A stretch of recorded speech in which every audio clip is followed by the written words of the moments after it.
Welcome to జై స్వరాజ్య goal TV Warangal.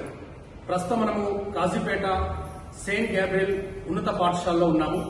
నేడు తెలుగు భాషా దినోత్సవాన్ని పురస్కరించుకొని అనగా గిడుగు రామ్మూర్తి గారి జయంతిని పురస్కరించుకొని జై స్వరాజ్య గోల్ టీవీ ఒక ప్రత్యేక కార్యక్రమాన్ని చేపట్టింది.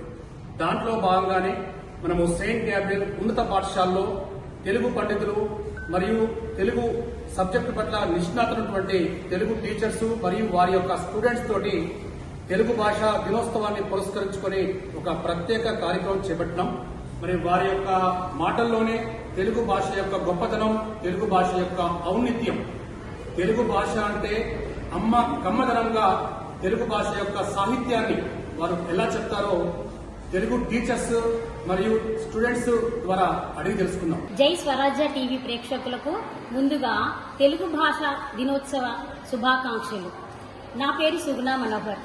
సెయింట్ గ్యాబ్రియల్ ఉన్నత పాఠశాలలో తెలుగు ఉపాధ్యాయునిగా పనిచేస్తున్నాను. ఈరోజు మన తెలుగు భాష దేశ భాషలలో గొప్పది. తెలుగు అనే పదంలోనే ఎంతో తీయదనం ఉంది. తేనెలొలుకు భాష తెలుగు భాష. అమ్మ ప్రేమలా స్వచ్ఛమైనది. అందుకే శ్రీకృష్ణదేవరాయలు తన ఆముక్త మాల్యాలలో దేశ భాషలందు తెలుగు లెస్స అని ఆంధ్ర మహావిష్ణువుచే చెప్పించాడు. తెలుగు భాష ద్రావిడ భాషల్లో నుండి పుట్టింది. నన్నయ్య, తిక్కన, ఎర్రన తెలుగులో గొప్ప కవులు.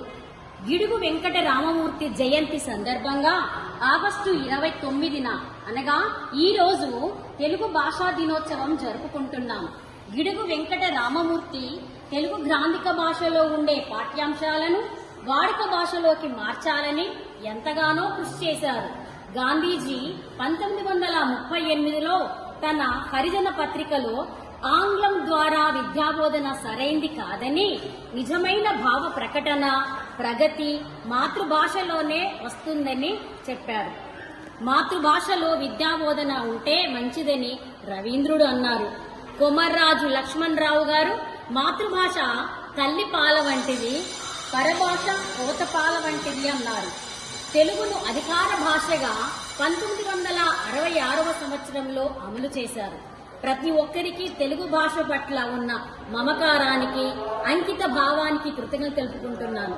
మా యొక్క ఉన్నత పాఠశాల ఆంగ్ల మాధ్యమం అయినప్పటికీ తెలుగు భాషా దినోత్సవాన్ని ఇంత గౌరవంగా జరుపుకుంటున్నందుకు అభినందిస్తున్నాను.